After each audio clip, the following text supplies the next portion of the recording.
Damai sejahtera Tuhan menyertai kita semua pagi hari ini. Doa kami, saudara tetap sehat, saudara tetap kuat, saudara berada di dalam perlindungan dan pemeliharaan Tuhan. Dan saya percaya bahwa Tuhan yang kita sembah itu adalah Jehovah Jireh. Apapun situasi kondisi yang kita hadapi hari-hari ini, saudara, saya meyakini bahwa ketika kita tetap berpaut kepada Tuhan, kita tetap mencari Tuhan di tengah-tengah masa yang sukar ini, kita mengandalkan Tuhan, maka ketahuilah bahwa pengharapan kita kepada Tuhan itu tidak mengecewakan. Pengharapan kita kepada Tuhan itu tidak sia-sia. Sebab Tuhan itu selalu punya cara untuk memberkati umatnya. Tuhan itu selalu punya cara untuk menolong umatnya. Dan firman Tuhan berkata bahwa Tuhan itu turut bekerja di dalam segala sesuatu untuk mendatangkan kebaikan bagi setiap orang yang mengasihi Dia. Saudara, kalau kita mengasihi Tuhan, situasi boleh buruk, situasi yang berjalan bisa tidak sesuai dengan yang kita harapkan. Tetapi dalam situasi yang buruk itu, kalau kita tetap mengasihi Tuhan, kita tetap cinta kepada Tuhan, kita tetap teguh berpegang kepada firman Tuhan, maka di tengah-tengah situasi yang buruk itu, di tengah-tengah keadaan yang tidak baik itu, Tuhan sanggup untuk memelihara kehidupan kita. Tuhan sanggup untuk tetap memberkati kehidupan kita. Amin, saudara.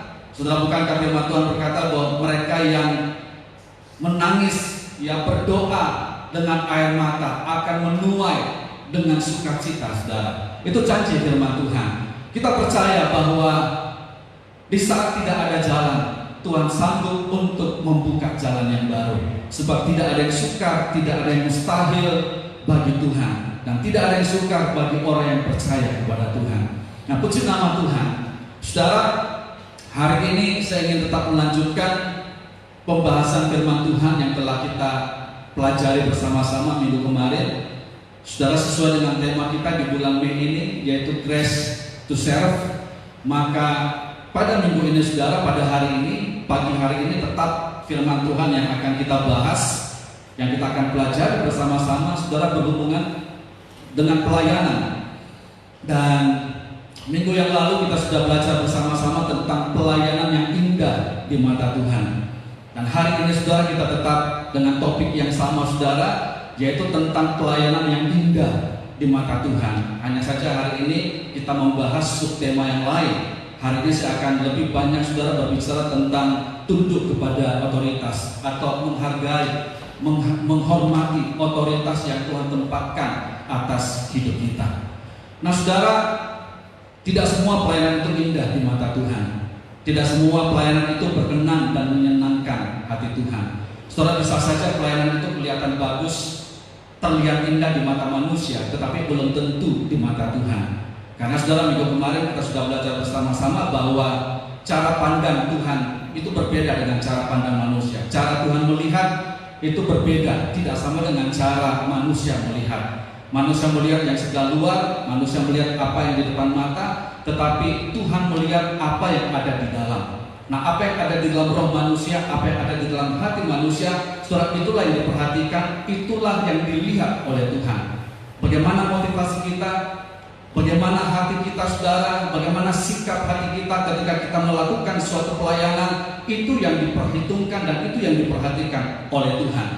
Jadi, saudara, Tuhan itu tidak hanya memperhatikan apa yang kita lakukan. Tuhan itu tidak hanya memperhatikan pelayanan kita, tetapi yang terutama adalah Tuhan itu lebih dulu memperhatikan hati kita. Itu sebabnya, saudara, kenapa Tuhan memilih Daud, karena Tuhan mendapati hati Daud itu cocok dengan hatinya. Karena Tuhan melihat bahwa hati Daud itu berkenan di hatinya Tuhan. Karena Daud memiliki hati yang taat, Daud memiliki hati yang berpaut, Daud memiliki hati yang mengandalkan Tuhan. Dan hati yang mengandalkan Tuhan, hati yang taat kepada Tuhan, itulah yang menjadi ukuran Tuhan, yang membuat sehingga Tuhan tertarik kepada Daud dan kemudian akhirnya memilih Daud, saudara, dan mengurapi Daud. Jadi, saudara, di dalam suatu pelayanan, yang terpenting itu adalah perkenanan Tuhan. Yang terpenting, saudara, bukan pujian manusia, yang terpenting bukan perkenanan manusia, tetapi di dalam sebuah pelayanan itu yang terpenting adalah pujian Tuhan atau perkenanan dari Tuhan. Saudara, apa artinya kita mendapatkan pujian manusia? Manusia memuji kita, saudara, tetapi kita kehilangan perkenanan Tuhan. Apa artinya saudara manusia memuji kita, tetapi kalau apa yang kita lakukan, pelayanan kita lakukan itu Tuhan tidak berkenan, Tuhan tidak tertarik, Tuhan menolak, Tuhan mencela saudara apa yang kita lakukan. Karena itu saudara penting saudara, dan ini yang harus kita kejar. Yang harus kita kejar yaitu perkenanan Tuhan. Tapi sayang, ada banyak orang yang lebih mengejar perkenanan manusia. Ada banyak orang yang lebih memilih, lebih mengejar saudara pujian manusia daripada pujian daripada Tuhan. Saudara, lebih baik manusia tidak memuji kita. Lebih baik saudara kita kehilangan perkenanan manusia, tetapi Tuhan memuji kita, daripada manusia memuji kita tetapi Tuhan tidak memuji kita. Nah, itu sebabnya saudara, di dalam pembahasan Grace to Serve ini, seperti yang saya sudah sampaikan minggu kemarin, bahwa di dalam pembahasan tentang melayani ini, saya akan lebih banyak menekankan tentang karakter. Saya akan lebih banyak berbicara, menekankan tentang roh, tentang hati, daripada membahas hal-hal yang bersifat teknis saudara. Kenapa? Karena ini yang paling penting saudara di dalam kita melayani Tuhan. Bagaimana sikap hati kita, bagaimana motivasi kita saudara pada saat kita melayani Tuhan, itu yang terpenting di hadapan Tuhan. Saudara ingat bahwa Tuhan itu lebih tertarik dengan karakter kita daripada karunia yang kita miliki, daripada talenta yang kita miliki.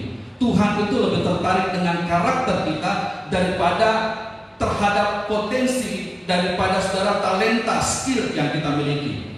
Saudara, banyak orang yang memiliki skill yang bagus, punya talenta yang bagus, tetapi sayang, skill yang bagus, talenta yang bagus itu saudara tidak diimbangi dengan karakter yang baik. Banyak orang di luar sana saudara yang punya talenta bagus, punya potensi yang bagus, punya karunia yang bagus, tetapi karakternya jelek. Nah, ini masalah saudara. Kalau orang itu talentanya bagus, karunianya bagus, potensinya bagus, tapi karakternya jelek, nah ini masalah. Karena saudara, kalau orang itu karakternya jelek, tidak akan bisa lama saudara dipakai oleh Tuhan. Nah, karena itu saudara, kita perlu memperhatikan hal-hal yang penting saudara ketika kita melayani, ya, ketika kita sebagai hamba Tuhan, sebagai pelayan Kristus, dan ketika kita melakukan pelayanan yang dipercayakan kepada kita. Ada hal-hal yang penting saudara yang harus kita perhatikan.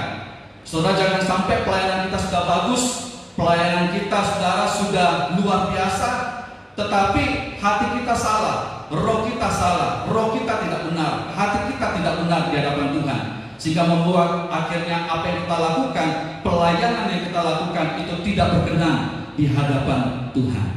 Ya, nah itu sebabnya saudara, hal yang pertama saudara, hal yang penting yang pertama yang harus kita perhatikan, yang harus kita miliki di dalam pelayanan yang kita lakukan, yaitu kita perlu memiliki hati yang benar. Kita perlu memiliki roh yang benar di dalam melayani. Katakan bersama-sama, memiliki hati yang benar, memiliki roh yang benar. Nah, ini penting saudara. Kita perlu memiliki, kita perlu memastikan, kita perlu memeriksa hati kita di saat kita melakukan suatu pelayanan. Apakah hati kita sudah benar di hadapan Tuhan? Apakah roh kita sudah benar di hadapan Tuhan? Apakah sikap hati kita di dalam melakukan pelayanan itu sudah benar di hadapan Tuhan? Kita perlu saudara periksa hati kita, dan kita perlu mempersiapkan hati yang benar setiap kali ketika kita melayani Tuhan. Nah, seperti apakah saudara hati yang benar itu? Hati yang benar itu adalah hati hamba. Milikilah hati hamba saudara.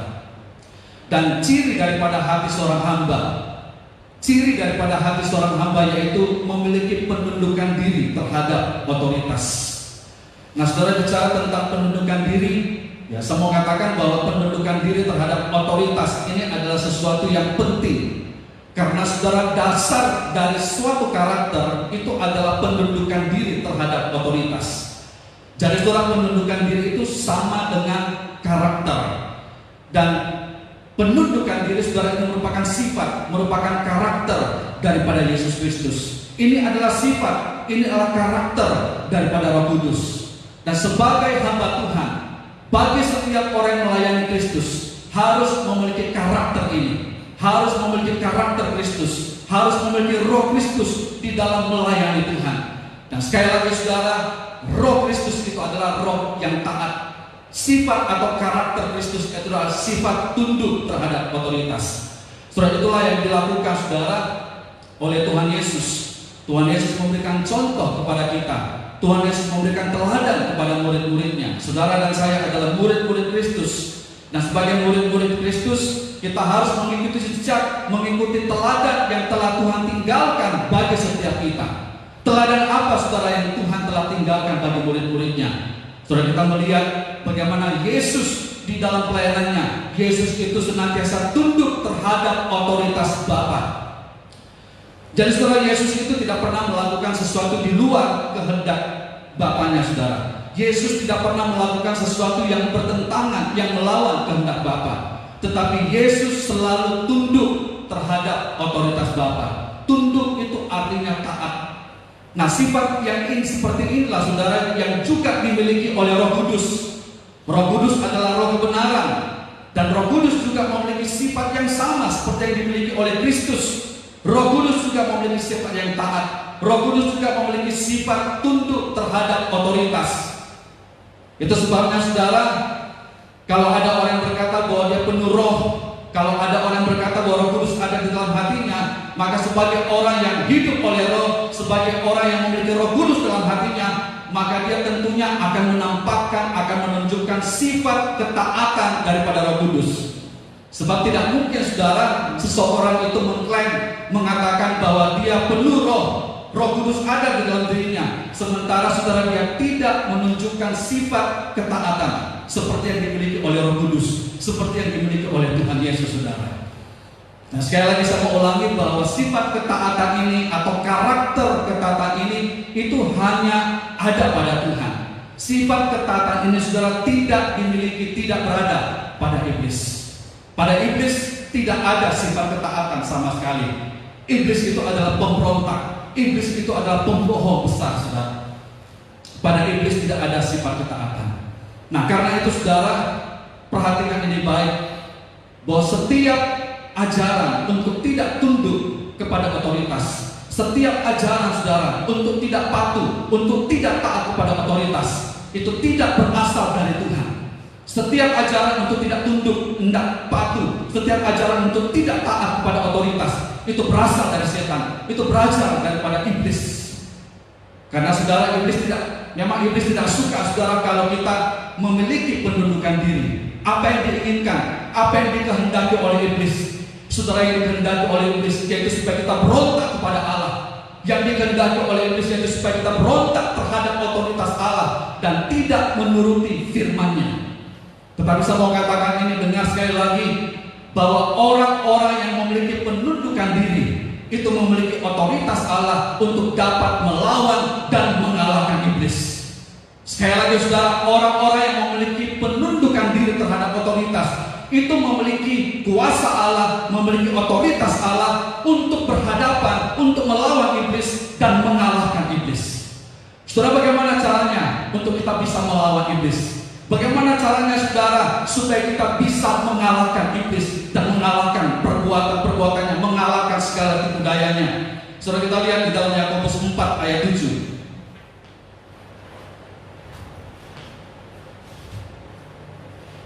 Yakobus 4 ayat 7.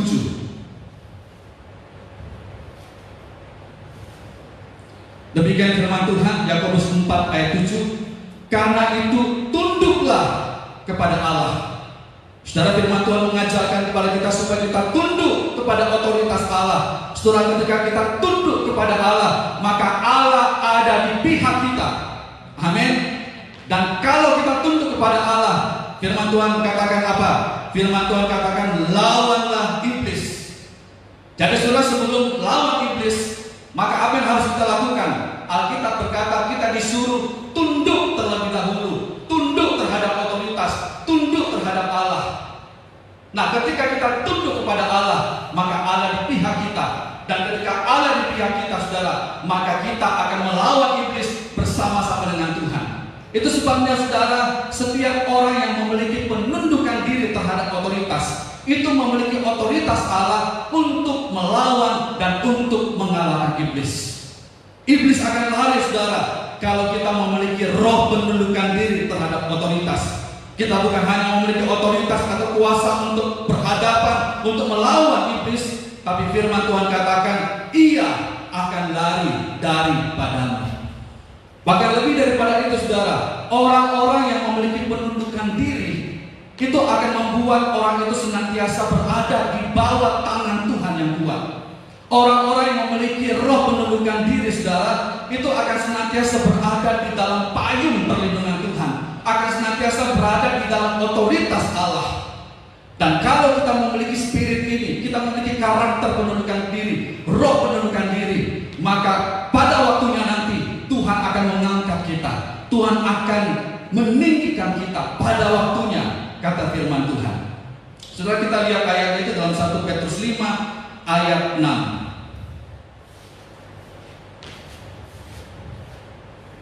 1 Petrus 5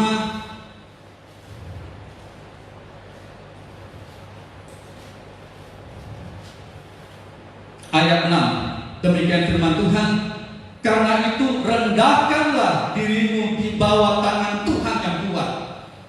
Dikatakan rendahkanlah dirimu yang mengandung arti tunduk, taat, patuh. Dan firman Tuhan katakan, rendahkanlah dirimu di bawah tangan Tuhan yang kuat, supaya kamu ditinggikannya pada waktunya. Jadi kita melihat di sini bahwa orang-orang yang mau merendahkan diri, orang-orang yang memiliki ketaatan di dalam dirinya, memiliki sifat ketaatan, memiliki karakter ketaatan, memiliki roh penundukan diri, itu akan membuat orang itu selalu berada di bawah tangan Tuhan yang kuat. Orang itu akan senantiasa disertai oleh Tuhan. Orang yang memiliki penundukan diri saudara akan senantiasa dilindungi oleh Tuhan, berada di dalam otoritas Allah, berada di bawah payung perlindungan Tuhan yang kuat.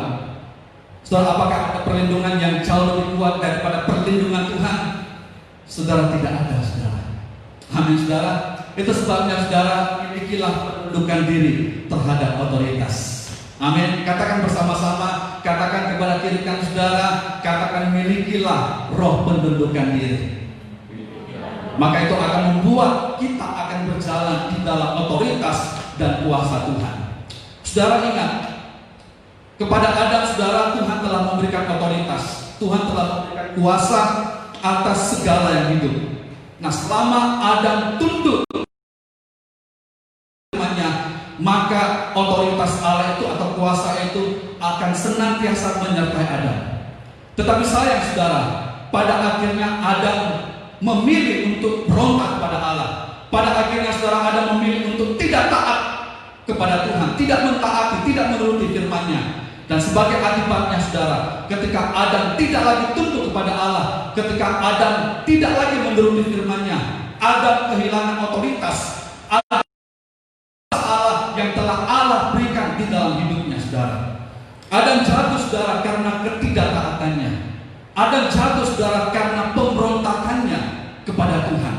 Dan saudara, inilah inti daripada dosa. Apa inti daripada dosa? Inti daripada dosa yaitu pemberontakan terhadap Allah. Dengan cara apa? Dengan cara tidak patuh, dengan cara tidak taat, dengan cara saudara tidak tunduk. Itulah inti daripada pemberontakan di hadapan Tuhan. Dan dengarkan baik, bahwa ketaatan yang separuh itu sama dengan tidak taat sama sekali. Bahwa hal penundukan diri ini saudara sungguh merupakan hal yang penting di mata Tuhan. Sikap respek, sikap menghormati, sikap saudara tunduk terhadap otoritas yang Tuhan tempatkan atas kita, saudara, itu merupakan saudara prinsip atau sikap yang penting saudara, prinsip yang penting di dalam Alkitab. Dan Tuhan ingin saudara supaya kita memiliki karakter ini. Tuhan ingin saudara supaya kita memiliki sifat ini dan menerapkannya saudara di dalam kehidupan kita sebagai hamba-hamba Kristus, sebagai pelayan-pelayan Kristus. Saudara dengarkan ini baik, bagaimana saudara cara kita memahami dan menerapkan sikap penundukan diri terhadap otoritas, maka saudara itu akan menentukan apakah Tuhan akan memberkati kita atau tidak. Sekali lagi saya ulangi saudara, Tuhan ingin saudara supaya kita memiliki sifat penundukan diri ini dan menerapkan di dalam kehidupan kita. Karena di mata Tuhan, hal penundukan diri ini merupakan hal yang penting. Ini merupakan prinsip yang penting di dalam Alkitab, yaitu hal penundukan diri. Dan bagaimana cara kita memahami, bagaimana cara kita menerapkan saudara sikap ini di dalam kehidupan kita, itu akan menentukan saudara apakah Tuhan akan memberkati hidup kita atau tidak. Sebab ada banyak contoh saudara di dalam Alkitab, bagaimana saudara keberhasilan dari orang-orang besar di dalam Alkitab saudara itu tidak terlepas, keberhasilan mereka itu tidak terlepas dari penundukan diri terhadap otoritas. Tapi tidak sedikit juga ada banyak orang-orang besar dalam Alkitab yang akhirnya gagal dalam kehidupan. Kenapa? Karena mereka tidak memiliki penundukan diri. Jadi sederhananya begini saudara, kalau kita ingin mengalami keberhasilan dalam hidup ini saudara, entah itu keberhasilan dalam pekerjaan, keberhasilan dalam usaha, keberhasilan dalam profesi kita, keberhasilan dalam pelayanan, atau tidak apa saja, saudara, kalau kita ingin mengalami keberhasilan dalam hidup ini, maka saudara milikilah penundukan diri terhadap otoritas.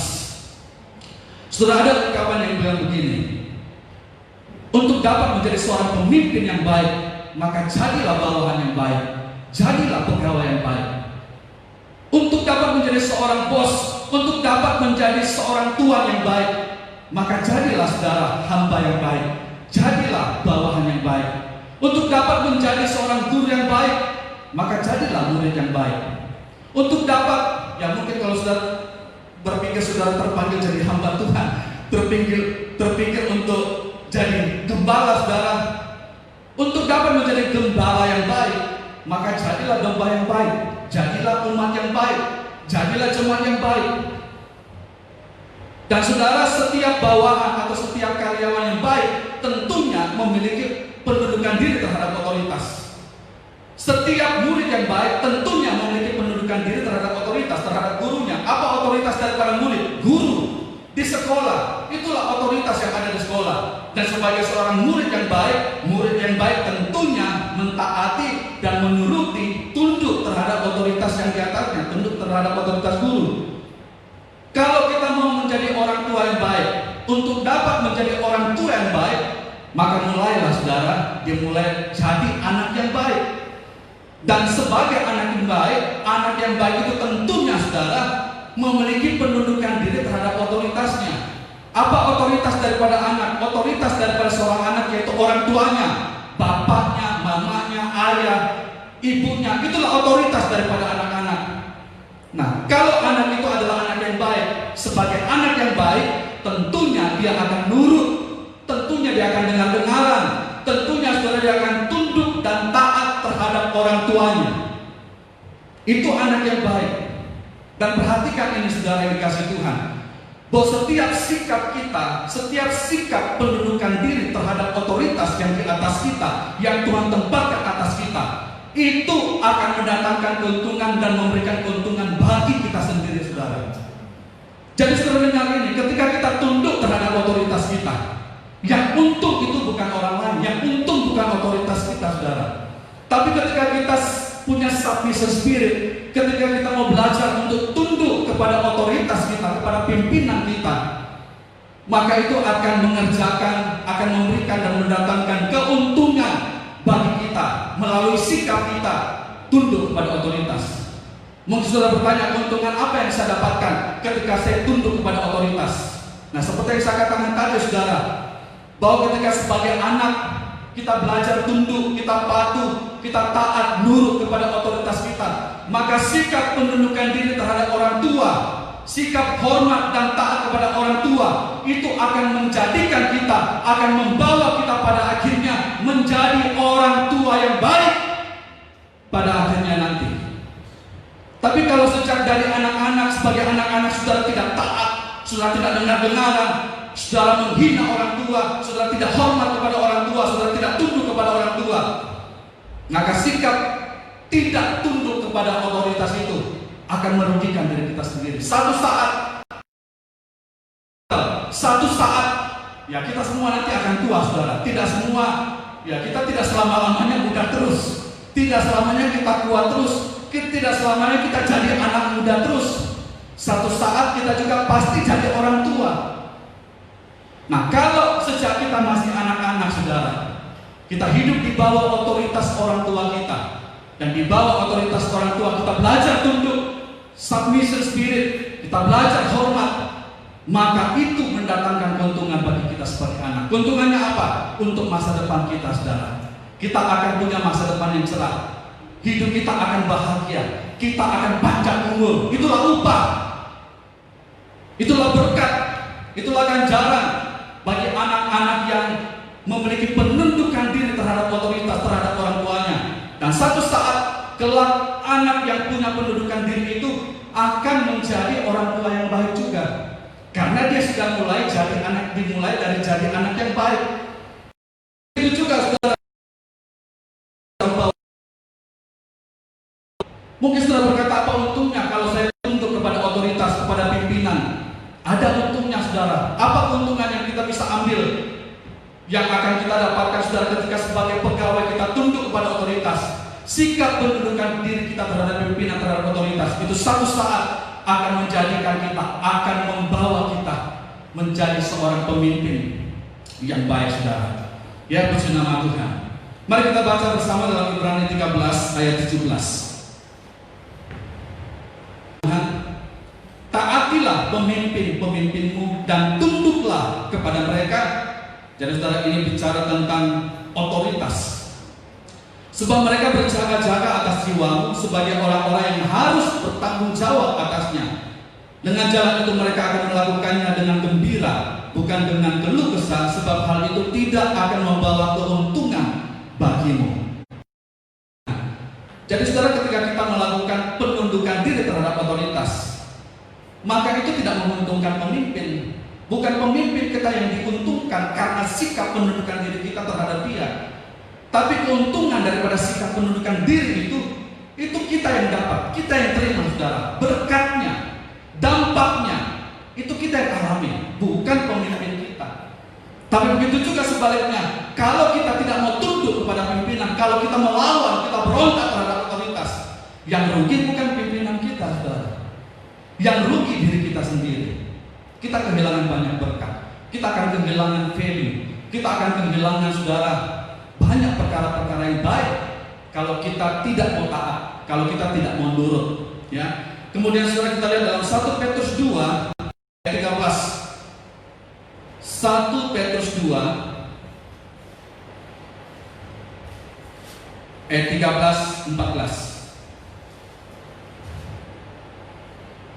1 Petrus 2 ayat 13 dan ayat 14. Demikian firman Tuhan, tunduklah karena Allah kepada semua lembaga manusia. Nah, ini saudara, pada waktu kita spirit ini, kita melakukan sikap penundukan diri terhadap otoritas, terhadap pemimpin yang Tuhan tempatkan atas kita, maka yang harus kita lakukan yaitu sikap penundukan diri itu harus kita lakukan seolah-olah untuk Tuhan. Kita tunduk seolah-olah kita tunduk kepada Tuhan. Kita taat seolah-olah kita taat kepada Tuhan. Nah, ini penting, saudara. Karena itu yang diajarkan oleh firman Tuhan. Firman Tuhan katakan, saya ulangi, tunduklah karena Allah kepada semua lembaga manusia, baik kepada raja sebagai pemegang kekuasaan yang tertinggi, maupun kepada wali-wali yang diutusnya untuk menghukum orang-orang yang berbuat jahat dan menghormati orang-orang yang berbuat baik. Puji nama Tuhan. Saudara, sekali lagi, saudara, kita lihat di sini bahwa mentaati pemimpin dan tunduk terhadap otoritas mereka itu merupakan hal yang sangat penting di mata Tuhan. Dan karena saudara tunduk kepada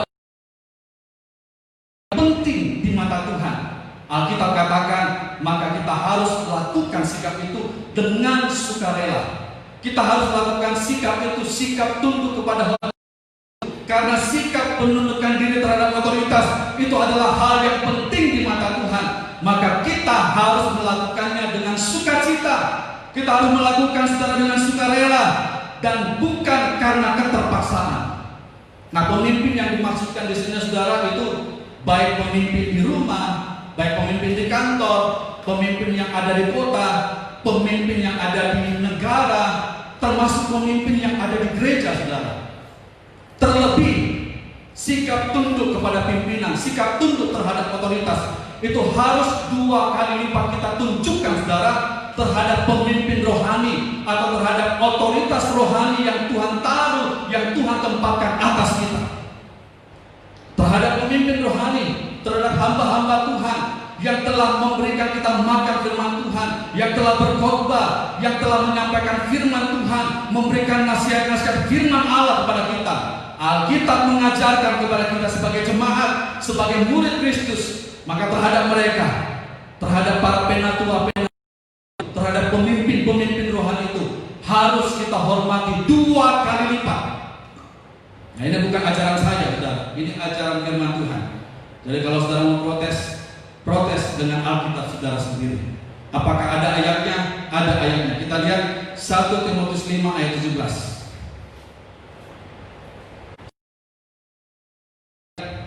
17.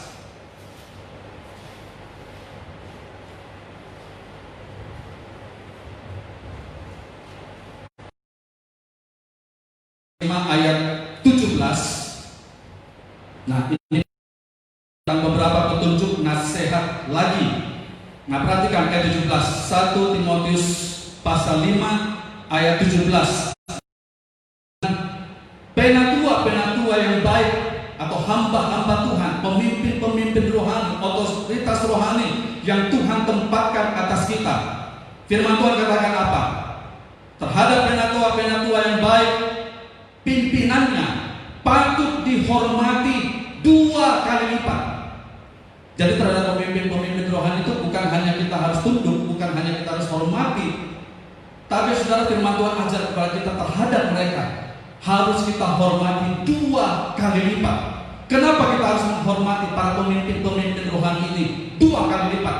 Alasannya begini, saudara. Firman Tuhan katakan, karena mereka yang dengan jerih payah berkhotbah dan mengajar. Karena para pemimpin-pemimpin rohani telah mengajarkan kita firman Tuhan, telah memberikan nasihat-nasihat firman Tuhan. Dan saya mau katakan bahwa apa yang diajarkan oleh pemimpin-pemimpin rohani ini bukan hanya berkaitan dengan keberhasilan di masa sekarang, bukan hanya berkaitan dengan keberhasilan secara duniawi, tetapi saudara, ajaran-ajaran, setiap khotbah, setiap nasihat-nasihat firman Tuhan, saudara, pengajaran firman Tuhan yang disampaikan oleh penatua-penatua rohani, oleh pemimpin-pemimpin rohani, oleh gembala-gembala, oleh hamba-hamba Tuhan, apa yang mereka ajarkan itu berhubungan dengan keselamatan kita, berhubungan, saudara, dengan upah kita di akhirat, dengan pahala kita di akhirat. Itu sebabnya, saudara, kenapa kita harus menghormati pimpinan-pimpinan rohani kita. Karena apa yang mereka ajarkan, saudara, mereka ajar, lewat ajarannya itu mereka membawa kita, mereka mengarahkan kita kepada kehidupan yang kekal, saudara, kepada harta yang kekal, bukan kepada harta yang bisa hilang, yang bisa habis, yang bisa binasa. Itu sebabnya firman Tuhan mengajar kita harus memiliki rasa hormat, respect, menghormati para pemimpin-pemimpin itu. Nah, mungkin saudara bertanya, bagaimana kalau seandainya seorang pemimpin itu melakukan kekeliruan? Bagaimana kalau seorang pemimpin itu melakukan kesalahan, keputusannya salah? Bagaimana kalau seorang pemimpin itu ternyata tidak konsisten? Saudara dengar ini baik. Seorang pemimpin, entah itu pemimpin lembaga atau pemimpin rohani sekalipun, seorang pemimpin, saudara, bisa saja melakukan suatu kesalahan. Seorang pemimpin bisa saja, saudara, melakukan suatu kekeliruan atau mungkin membuat sebuah keputusan yang salah. Dan itu bagi saya adalah hal yang wajar. Karena siapapun pemimpin yang ada di dunia ini, baik itu pemimpin lembaga, pemimpin negara, pemimpin rohani sekalipun, pemimpin gereja, tidak ada pemimpin yang ada di dunia ini yang sudah sempurna hidupnya. Dan kalau kesalahan itu terjadi, kekeliruan itu dilakukan oleh seorang pemimpin, bagi saya itu adalah hal yang wajar. Karena pemimpin itu masih manusia biasa. Yang namanya manusia pasti punya kekurangan. Yang namanya manusia pasti punya kelemahan. Dan karena ada kekurangan, masih yang namanya manusia masih bisa melakukan suatu kesalahan. Tapi dengar ini baik sekali lagi, seorang pemimpin bisa saja melakukan suatu Pemimpin saudara bisa saja membuat sebuah keputusan yang salah, melakukan suatu kekeliruan, dan kita bisa saja tidak dengan keputusan seorang pemimpin. Kita bisa saja saudara tidak suka dengan sikap, dengan keputusan daripada seorang pemimpin yang Tuhan tempatkan di atas kita. Kita boleh tidak setuju, kita boleh tidak suka saudara, tetapi jangan sampai kita melawan. Kita tidak boleh memberontak, sekalipun kita mungkin ada hal yang kita tidak suka, tetapi saudara, jangan sampai kita memberontak. Tapi saudara, kita justru diajar untuk mengalah. Kita justru diajar saudara untuk menyesuaikan dan untuk menaati apa yang telah dilakukan oleh pemimpin itu. Sekalipun sekali lagi keputusan daripada seorang pemimpin itu mungkin tidak kita setujui, tetapi sebagai bawahan, sebagai murid Kristus saudara, maka kita harus mengalah. Kita harus menyesuaikan, dan kita harus tetap taat kepada pemimpin kita. Ini sesuai dengan firman Tuhan, dan inilah yang disampaikan oleh Paulus di dalam Ibrani pasal 13 ayat 17 tadi. Rasul Paulus katakan, taatilah para pemimpinmu. Kata taat saudara di dalam pengertian aslinya, dalam teks aslinya itu mengandung pengertian, kata taatilah itu mengandung pengertian mengalah, menyesuaikan, menaati pemimpin itu. Sekalipun pemimpin itu mungkin tidak konsisten, mungkin keputusannya berubah. Hari ini dia putuskan A, tapi tiba-tiba 2 hari kemudian keputusan A yang sudah diputuskan itu berubah menjadi B.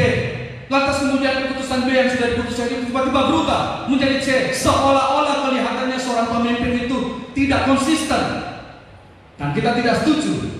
Tetapi Alkitab mengajarkan kepada kita harus tetap memberikan respek, memberikan hormat. Bukan berarti saudara karena ada kesalahan, ada kekeliruan yang dilakukan oleh seorang pemimpin, lantas membuat kita kehilangan rasa hormat, kita kehilangan rasa respek terhadap pemimpin itu. Itu bukan ajaran Alkitab. Tapi Alkitab ajarkan kepada kita, yaitu supaya kita harus mengalah, menyesuaikan, dan pemimpin itu. Ya, coba kita lihat sekali lagi saudara dalam Ibrani pasal 13 ayat 17. Ibrani 13 ayat firman Tuhan, taatilah pemimpin-pemimpinmu. Jadi kita bukan hanya disuruh hormati, tapi sampai dikatakan taatilah. Nah, setelah saya periksa saudara, kata taatilah itu dalam teks aslinya, dalam terjemahan aslinya itu mengandung pengertian tadi. Kata taatilah itu mengandung arti kita harus mengalah. Itu artinya taat. Mengalah, taat di sini artinya kita harus menyesuaikan, dan kita harus tetap taat kepada pemimpin. Dan dengarkan ini baik. Pada saat ketika kita mau belajar saudara untuk menyesuaikan dengan pemimpin kita, ketika kita mau belajar saudara untuk tetap taat, tunduk kepada pemimpin kita, sekalipun mungkin kita tidak setuju dengan keputusan seorang pemimpin itu, tapi saudara, ketika kita belajar untuk tetap mengalah, belajar untuk menyesuaikan dan tunduk, maka saudara itu akan membuat kita akan bertumbuh dan menghasilkan karakter. Amin saudara. Bukankah saudara ini yang menjadi sasaran daripada perjalanan kehidupan kekristenan kita? Sasaran perjalanan hidup kekristenan kita yaitu supaya makin hari hidup kita makin serupa seperti Kristus. Dan keserupaan dengan Kristus itu hanya bisa dihasilkan ketika kita mau belajar taat, ketika kita mau belajar untuk menuruti segala perintah-perintahnya, ketika kita mau belajar untuk mengasihi, ketika kita mau belajar saudara yang akhirnya membentuk dan akhirnya membawa kita untuk mengalami keserupaan sama seperti Kristus. Pada waktu Tuhan diperhadapkan, apakah dia harus minum cawan ini atau berlalu? Supaya cawan ini berlalu, cawan penderitaan, cawan sengsara itu, secara daging, secara manusia, Yesus kalau bisa cawan itu berlalu. Tapi apa kehendak Bapa? sengsara itu harus tetap diminum oleh Yesus Kristus. Dan Yesus menunjukkan sikap tunduk terhadap otoritas Bapa. Dia memilih minum cawan sengsara itu. Saudara, pertanyaannya begini, saudara. Ketika dua hal ini berbenturan antara kehendak Tuhan, nah ketika dua hal ini berbenturan, mana yang menang, saudara? Saudara, pastikan saudara kita belajar untuk tunduk kepada otoritas Allah. Amin, saudara. Ya, puji nama Tuhan. Saya mau katakan bahwa setiap orang yang ingin melayani Kristus, setiap pelayan Kristus itu harus mulai dari sini, saudara. Setiap seorang yang mau melayani Kristus, setiap seorang yang mau menjadi pelayan Kristus, maka pelayanannya harus bertolak dari sini. Pelayanannya harus dimulai dari sini, yaitu pelayanannya harus ditandai dengan roh penundukan diri. Pelayanannya, saudara, harus dimulai dari karakter penundukan diri. Saudara, ini syarat mutlak yang harus dimiliki oleh setiap seorang pelayan Kristus, oleh setiap orang yang mau melayani Kristus. Saudara, bisa saja orang itu melayani Kristus, melayani Tuhan tanpa penundukan diri terhadap otoritas. Tapi dengar baik, pelayanan itu tidak akan berkenan di hadapan Tuhan. Sekalipun kelihatan bagus di depan manusia, sekalipun kelihatan hebat, skillnya, potensinya, karunia-nya, talentanya bagus, pelayanan itu ditandai apa yang dilakukan oleh seorang pelayan itu dengan hati hamba, dengan menundukkan diri, maka Tuhan pelayan-pelayan seperti itu. Tuhan dengan pelayan-pelayan seperti itu. Manusia boleh memuji, tapi apa artinya sekali Tuhan mencela, Tuhan tidak berkenan terhadap apa yang kita lakukan. Saudara, banyak orang yang mau melayani Kristus, tapi masalahnya, saudara, mereka tidak memiliki karakter, mereka tidak memiliki roh penundukan terhadap otoritas. Nah, akibatnya, saudara, kalau orang menundukkan diri terhadap otoritas, akhirnya orang itu melayani semuanya gue. Dia melayani sesuka hatinya dia. Akhirnya orang itu kemudian melayani berdasarkan moodnya dia. Kalau moodnya baik, dia melayani. Tapi kalau moodnya tidak baik, kalau ada yang tidak sesuai dengan hatinya dia tidak mau melayani. Nah, ini orang yang, nah sekali lagi, saudara, orang yang seperti ini tidak akan bisa lama dipakai oleh Tuhan. Ya, karena itu sebagai hamba-hamba Kristus, sebagai orang-orang yang melayani, saudara, pastikan hati hamba di dalam melakukan setiap pelayanan kita. Amin. Saudara, beritahu kepada kita, saudara, milikilah hati hamba. Kita lanjut. Ada sebuah pertanyaan, saudara. Apakah manusia bisa hidup tanpa otoritas? Saya menekankan tentang otoritas hari ini. Nah, pertanyaannya, saudara, apakah manusia bisa hidup tanpa otoritas? Tidak mungkin, tidak bisa. Kenapa? Dimanapun kita berada, kita pasti akan berhadapan dan berurusan dengan yang namanya otoritas. Di mana-mana ada otoritas, saudara. Entah itu di rumah ada otoritas. Siapa otoritas yang ada di rumah? Orang tua kita. Itu otoritas yang mati. Di sekolah ada otoritas. Di tempat kerja, kantor, di gereja ada otoritas, saudara. Jadi otoritas dan berhadapan dengan yang namanya otoritas dimanapun kita pergi dan dimanapun kita berada, saudara. Termasuk, saudara, ketika kita berada di jalan raya. Di jalan raya juga ada otoritas. Rambu-rambu lalu lintas, saudara, yang dipasang, saudara, di jalan-jalan raya itu dilarang, tanda dilarang parkir, dilarang berhenti, tanda dilarang masuk, tanda dilarang belok, ya. Apalagi itu? Traffic light, saudara, ada lampu merah, ada lampu hijau, ada lampu kuning. Apa artinya semua itu? Ada otoritas yang harus kita taati, yang harus kita turuti, saudara. Kalau kita melanggar, kita tidak mentaati otoritas rambu-rambu yang ada di jalan raya itu, apa yang terjadi? Saudara, kita akan ditilang sama polisi. Kalau tidak percaya, coba saudara praktek, lakukan. Ya, lampu merah, terus saudara jalan, saudara. Jadi saudara, inilah tujuan daripada otoritas itu diberikan, saudara. Apa tujuan otoritas diberikan? Adanya otoritas itu bertujuan untuk mengatur hidup kita, saudara. Otoritas itu diberikan, saudara, demi keselamatan kita.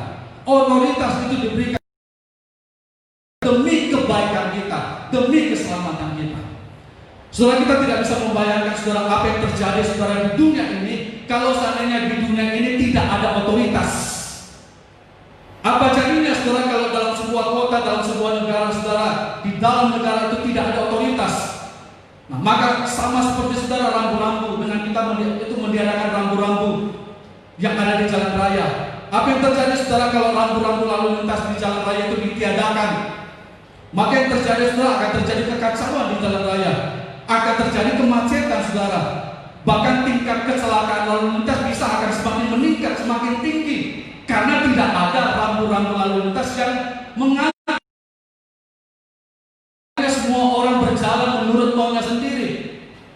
Apa jadinya, saudara, kalau dalam sebuah negara, saudara, tidak ada otoritas?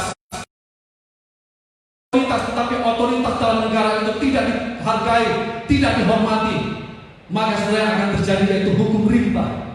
Yang terjadi yaitu, saudara, yang terjadi adalah pengadilan massa, saudara. Jadi, saudara, itu sebabnya, saudara, otoritas itu diberikan kepada kita demi kebaikan kita, demi keselamatan kita sendiri. Nah, sekali lagi, saudara, bisakah seseorang itu hidup tanpa otoritas? Untuk lebih jelasnya kita lihat dalam Lukas pasal 15.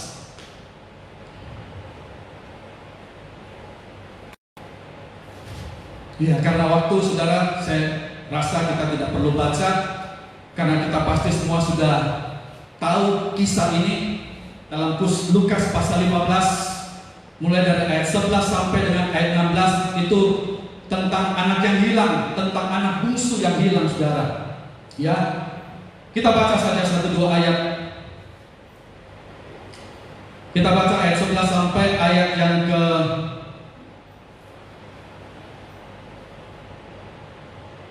13. Demikian firman Tuhan. Yesus berkata lagi, ada seorang mempunyai 2 anak laki-laki. Kata yang bungsu kepada ayahnya, "Bapa, berikanlah kepadaku harta milik kita yang menjadi hakku."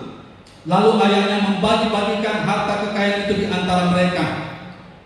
Beberapa hari kemudian anak bungsu itu menjual seluruh bagiannya itu, lalu pergi ke negeri yang jauh. Di sana ia memboroskan harta miliknya itu dan hidup berfoya-foya.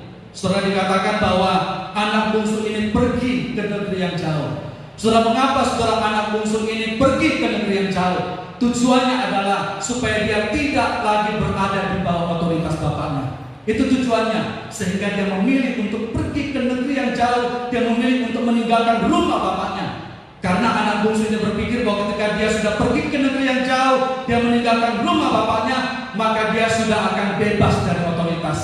Saudara, dia tidak ingin hidup dari otoritas, dari semua otoritas yang mengganggunya, saudara. Itu sebabnya anak ini memilih untuk pergi ke negeri yang jauh, karena dia berpikir, saudara, bahwa dengan pergi ke negeri yang jauh, maka dia bisa hidup tanpa otoritas. Saudara, benarkah hal itu terjadi? Benarkah, saudara, bahwa anak bungsu ini bisa hidup tanpa otoritas? Apa kata firman Tuhan? Apa kata Alkitab? Alkitab kemudian berkata begini, setelah anak ini pergi ke negeri yang jauh, setelah dia meninggalkan otoritas bapaknya yang penuh kasih, apa yang terjadi? Firman Tuhan berkata bahwa anak ini kemudian jatuh miskin, anak ini kemudian melarat, sengsara, dan pada waktu anak ini jatuh miskin, apa yang terjadi? Dia kemudian bekerja kepada seorang majikan yang lain. Dia jatuh kepada otoritas yang lain, saudara. Coba kita lihat itu di dalam ayat 15. Apa yang terjadi? Meninggalkan rumah bapaknya, meninggalkan otoritas bapaknya. Apakah dia kemudian hidup bebas dari otoritas? Kita lihat ayat 15. Demikian firman Tuhan. Lalu pergi dan bekerja pada seorang majikan di negeri itu. Orang itu menyuruhnya ke ladang untuk menjaga babinya. Puji nama Tuhan. Saudara, majikan di sini berbicara tentang otoritas, saudara. Kita melihat maksud hati daripada anak bungsu ini menghindar dari otoritas bapaknya yang penuh kasih. Tetapi apa yang terjadi setelah dia menghindar dari otoritas bapaknya? Dia kemudian akhirnya jatuh di bawah otoritas majikan yang lebih kejam. Menghindar dari satu otoritas, tapi kemudian dia jatuh kepada otoritas yang lain. Apakah kita bisa hidup tanpa otoritas? Tidak bisa, saudara. Beritahu kepada kiri kanan saudara, kita tidak bisa hidup tanpa otoritas. Beritahu kepada anggota keluarga saudara, kemanapun kita pergi, kita akan berhadapan dan berurusan dengan otoritas. Saudara, dengarkan ini. Ada dua pilihan hidup yang dapat kita pilih dalam hidup ini. Yang pertama saudara, kita ingin hidup lebih enak atau kita ingin hidup lebih aman. Ya, sekali lagi saya ulangi. Saudara, kita ada dua pilihan saudara, pilihan hidup dalam hidup ini. Yaitu pertama, kita ingin hidup lebih enak atau kita ingin hidup lebih aman. Saudara, anak bungsu ini saudara memilih hidup lebih enak. Dia memilih untuk hidup lebih bebas. Mau buat apa saja, tidak ada yang menghalangi dia, tidak ada yang menegur, tidak ada yang memperingatkan dia. Anak bungsu ini saudara dengan meninggalkan rumah bapaknya, lebih enak, hidup lebih bebas. Dan hidup lebih enak, hidup lebih bebas ini saudara, hidup lebih enak ini, saya mau katakan itu tidak aman. Sekalipun enak, sekalipun bebas, tetapi cara hidup yang seperti ini saudara itu tidak aman. Tetapi saudara, ada pilihan hidup yang kedua. Pilihan hidup yang kedua ini memang tidak enak, yaitu pilihan hidup di bawah otoritas. Saudara, hidup di bawah otoritas ini memang tidak enak buat daging. Kenapa? Karena ketika kita hidup di bawah otoritas saudara, maka itu berarti kita harus siap ditegur. Di bawah otoritas ada nasihat, di bawah otoritas ada peringatan, di bawah otoritas saudara ada disiplin, ada teguran. Tapi saudara, hidup di bawah otoritas itu lebih aman saudara. Nah, mana yang kita pilih? Hidup lebih enak atau hidup lebih aman saudara? Kalau saya disuruh pilih, saya akan pilih hidup yang kedua, yaitu hidup lebih aman. Memang saudara, hidup di bawah otoritas itu tidak enak karena ada teguran, ada disiplin. Tapi adanya teguran, adanya nasihat yang kita dapatkan, itu justru mengamankan hidup kita.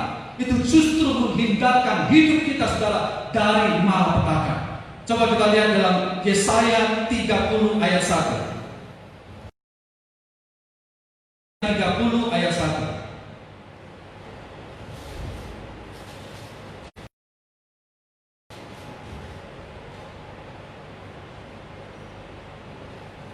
Yesaya 30 ayat 1, demikian firman Tuhan.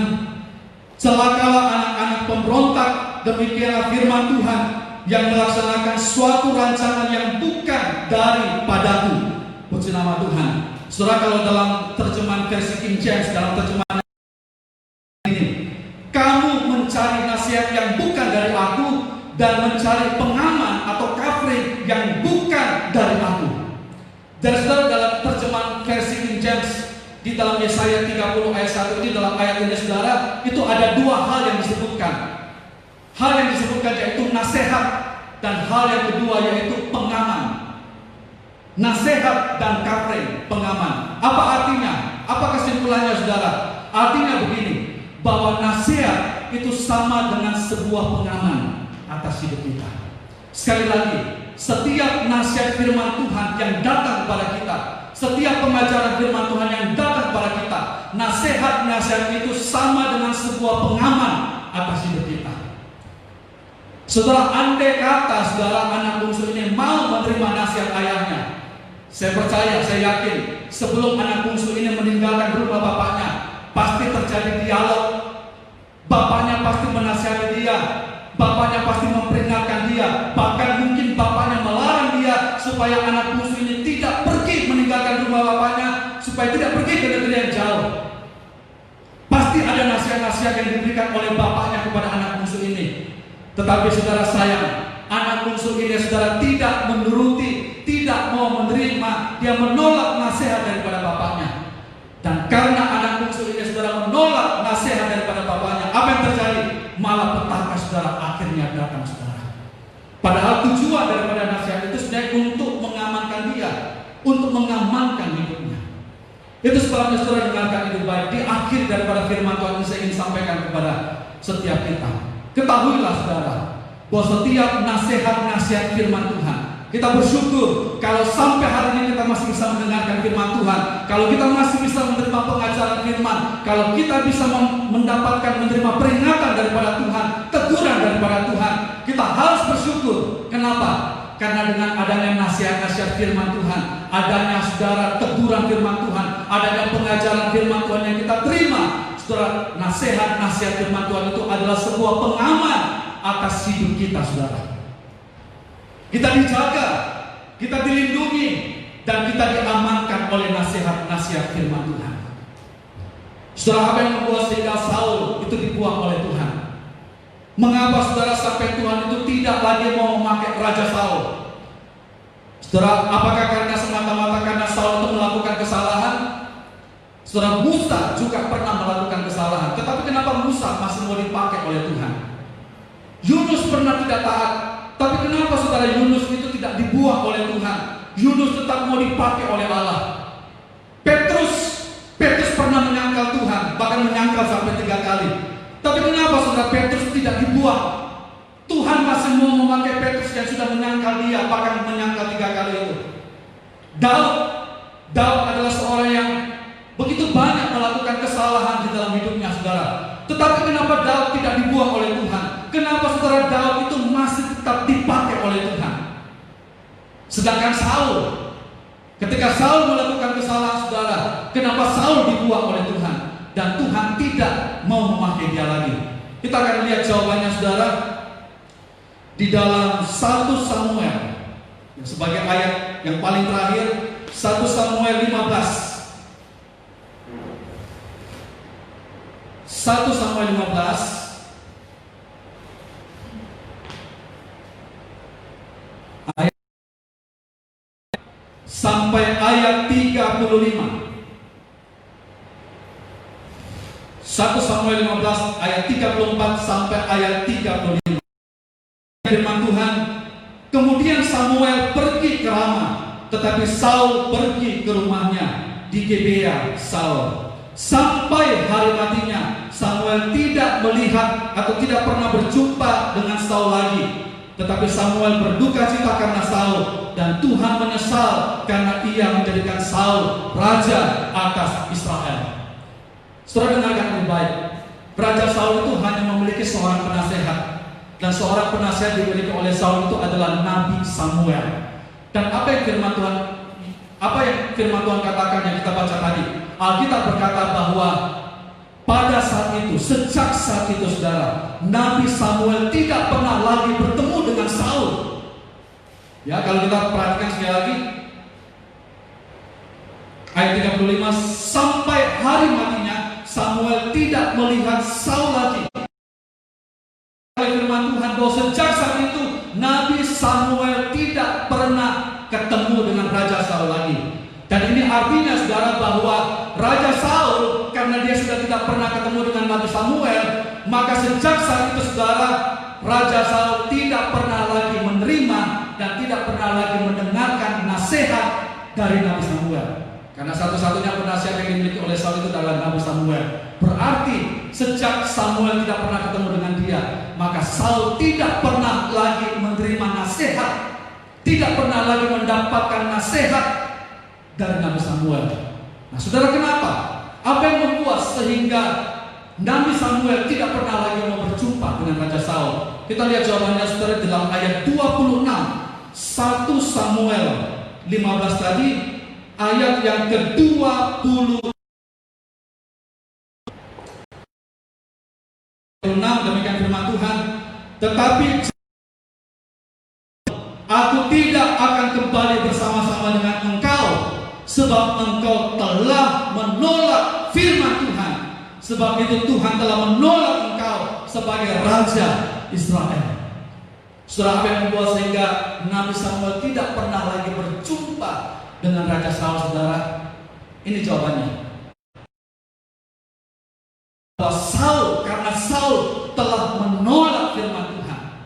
Kalau kita perhatikan di pasal sebelumnya, di situ terjadi dialog, terjadi nasihat-nasihat, ada peringatan-peringatan, ada firman Tuhan, ada teguran-teguran yang Nabi Samuel berikan saudara kepada Raja Saul, ada nasihat-nasihat yang diberikan oleh Nabi Samuel kepada Raja Saul, karena Raja Saul sudah melakukan suatu ketidaktaatan, suatu pelanggaran di hadapan Tuhan. Tapi sayang, setiap nasihat yang diberikan oleh Samuel, setiap teguran yang diberikan oleh Nabi Samuel kepada Raja Saul, itu semua nasihat itu saudara ditolak oleh Raja Saul. Raja Saul telah menolak firman Tuhan, menolak nasihat-nasihat firman Tuhan itu. Dan inilah penyebab utama saudara, sehingga Nabi Samuel tidak pernah lagi berjumpa dengan Saul. Karena itu saudara dengarkan yang baik, perhatikan. Selama seseorang itu masih mau menerima nasihat, maka masih ada harapan menjadi baik untuk orang itu berubah, saudara. Tapi kalau orang itu sudah tidak mau dinasihati lagi, maka saudara tidak akan ada harapan, saudara. Orang itu tidak akan ada harapan lagi bagi masa depannya. Masa depannya pasti akan suram kalau orang itu saudara tidak mau atau menolak nasihat. Karena saudara tidak secara kebetulan, saudara. Kalau Alkitab berkata bahwa sejak saat itu saudara, Nabi Samuel tidak pernah ketemu dengan Raja Saul lagi. Saudara, jarak atau jangka waktu antara pertemuan terakhir antara Raja Saul dengan Nabi Samuel sampai ayat ini ditulis saudara, itu kira-kira ada sekitar 15 tahun. Itu jangka waktunya. Selama 15 tahun. Dan ini artinya saudara bahwa selama 15 tahun itu saudara, Raja Saul tidak pernah sekalipun lagi menerima nasihat firman Tuhan daripada Nabi Samuel. Kenapa ini bisa terjadi? Karena kekerasan hatinya. Kenapa ini bisa terjadi saudara? Karena Raja Saul penuh dengan kebenaran diri sendiri. Dan yang susah, kalau orang itu penuh dengan kebenaran diri sendiri, orang yang selalu merasa diri benar, orang yang penuh dengan kebenaran diri sendiri, itu sulit untuk bisa diubah oleh Tuhan saudara. Ya, ini orang yang Tuhan katakan dia buta, tapi dia bilang dia melihat. Dan orang yang penuh dengan kebenaran diri sendiri itu sifatnya seperti ini. Dia bisa melihat selumbar di mata saudaranya, tapi balok di matanya itu tidak bisa dilihat. Itulah orang yang penuh dengan kebenaran sendiri. Dia hanya bisa menyorot kesalahan orang lain, menghakimi orang lain, tapi dia tidak sadar bahwa dia sendiri punya kekurangan. Bahkan mungkin kekurangan dia lebih banyak, lebih besar daripada orang yang dia hakimi. Ya, karena itu saudara, mari kita mau belajar saudara untuk menghargai otoritas kita. Mari kita belajar untuk tunduk kepada otoritas yang Tuhan percayakan kepada kita. Sekali lagi, kita tidak bisa hidup tanpa otoritas. Kemana saja kita pergi, dimanapun kita berada, saudara, kita pasti berhadapan dan berurusan dengan otoritas. Itu sebabnya apa yang harus kita lakukan, mari saudara, kita belajar respect, kita belajar menghormati, dan kita belajar tunduk terhadap otoritas yang Tuhan taruh atas kita. Karena sikap penundukan diri terhadap otoritas itu akan mendatangkan keuntungan bagi kita, saudara. Akan mendatangkan berkat bagi kehidupan kita. Kalau kita merendahkan diri, firman Tuhan katakan Tuhan akan meninggikan kita. Tuhan akan mengangkat kita. Amin firman Tuhan. Tuhan memberkati kita semuanya. Mari kita datang kepada Tuhan.